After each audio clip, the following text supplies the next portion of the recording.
বস্ত্ৰনগৰী শুৱালকুছিলৈ আহিল সুখবৰ। অন্যতম শ্ৰেষ্ঠ পৰ্যটন গাঁওৰূপে ঘোষিত হ'ল বস্ত্ৰনগৰী শুৱালকুছি।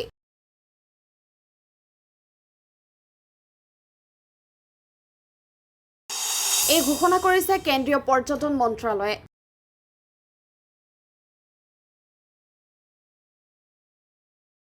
এক্স হেণ্ডেলযোগে জানিবলৈ দিছে মুখ্যমন্ত্ৰী হিমন্ত বিশ্ব শৰ্মাই। বস্ত্ৰনগৰী শুৱালকুছিক শ্ৰেষ্ঠ পৰ্যটন গাঁও হিচাপে নিৰ্বাচিত। শিল্পকলা শিতানত শ্ৰেষ্ঠ পৰ্যটন গাঁৱৰ স্বীকৃতি পৰ্যটন মন্ত্ৰালয়ৰ। মুখ্যমন্ত্ৰী ডক্টৰ হিমন্ত বিশ্ব শৰ্মাই কালি সামাজিক মাধ্যমত এই সন্দৰ্ভত এটি পোষ্ট কৰিছিল।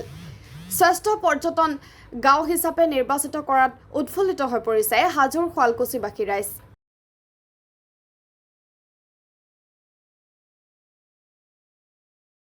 শুৱালকুছিবাসীয়ে মুখ্যমন্ত্ৰী তথা চৰকাৰক ধন্যবাদ দিয়াৰ লগতে শুৱালকুছিৰ ঐতিহ্য বস্ত্ৰ শিল্পৰ গৰিমা অক্ষুণ্ণ ৰাখিবলৈ আহ্বান জনায়। এই সন্দৰ্ভত হাজোত উপস্থিত হৈ বিধায়িকাৰ লগতে বিজেপি নেতা প্ৰকাশ চন্দ্ৰ দাসে মাননীয় মুখ্যমন্ত্ৰীগৰাকীক ধন্যবাদ দিয়াৰ লগতে আৰু কি ক'লে চাওক।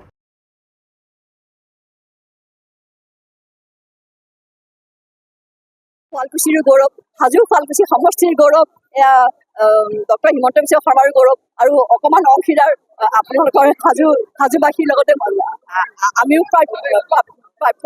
পাইছোঁ বুলি ভাবিছোঁ। আৰু কাৰণ বস্ত্ৰ নগৰী শুৱালকুছি বহুত আগতেই পাব লাগিছিলে, কাৰণ ইমান ইথনিক পৰ্যায়ত ট্ৰেডিশ্যনেলি এনেকুৱা ধৰণৰ এই বয়ন শিল্পই আমাৰ শুৱালকুছিতে আছে। পাট হওক, মুগা হওক, আমাৰ যিটো ঐতিহ্য পৰম্পৰা তেওঁলোকে ৰক্ষা কৰিছে। কাৰণ এইখন চৰকাৰে হ'লগৈ হেৰিটেজ সংৰক্ষণ কৰিবৰ কাৰণে চিন্তা কৰা চৰকাৰ। গতিকে আমাৰ শুৱালকুছিৰ মুগা হওক, পাট হওক, এয়া হ'লগৈ আমাৰ হেৰিটেজ আৰু ঐতিহ্য, এয়া সংৰক্ষণ কৰাটো আমাৰ চৰকাৰৰে কৰ্তব্য।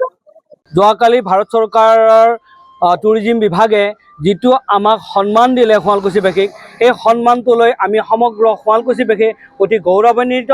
আৰু সেয়েহে টুৰিজিম বিভাগ সমন্বিতে মাননীয় মুখ্যমন্ত্ৰী মহোদয়ক আমি ধন্যবাদ জনাইছোঁ আৰু আদৰণি জনাইছোঁ। লগতে সমগ্ৰ ভাৰতবৰ্ষত থকা পৰ্যটন যিখিনি পৰ্যটক আছে তেওঁলোকক আমি আমন্ত্ৰণ জনাইছোঁ, আহক শুৱালকুছি এবাৰ পৰিদৰ্শন কৰক। শুৱালকুছিখন এক আৰ্টৰ কলাকুশলীৰ দ্বাৰা আবৃত আৰু 500-600 বছৰ পুৰণি এখন ইতিহাস সমলিত হস্তশিল্পৰ ঠাই, য'ত ভাৰত চৰকাৰে আজি গ্ৰাম্য পৰ্যটন হিচাপে বেষ্ট হিচাপে ঘোষণা কৰিলে। সেয়েহে সমগ্ৰ পৰ্যটন মণ্ডলীক আমি শুৱালকুছিবাসীৰ হৈ আমন্ত্ৰণ জনাইছোঁ আৰু আমি মুখ্যমন্ত্ৰী মহোদয়ৰ লগতে সমস্ত বিভাগীয় কৰ্তৃপক্ষক আমি ধন্যবাদ জনাইছোঁ। হাজো শুৱালকুছি সমষ্টিৰ কাৰণে অতি গৌৰৱৰ কথা যে শুৱালকুছি ৰাষ্ট্ৰীয় পৰ্যটন গাঁও হিচাপে ঘোষণা কৰিছে। শুৱালকুছি অসমৰ মানুহৰ স্বাভিমান, অসমীয়া মানুহৰ এটা অতি গৌৰৱৰ স্থলী, আৰু য'ত সোণালী দেশ বুলি কোৱা হয়। মহাত্মা গান্ধীয়ে শুৱালকুছিৰ বস্ত্ৰক স্বীকৃতি দি গৈছে।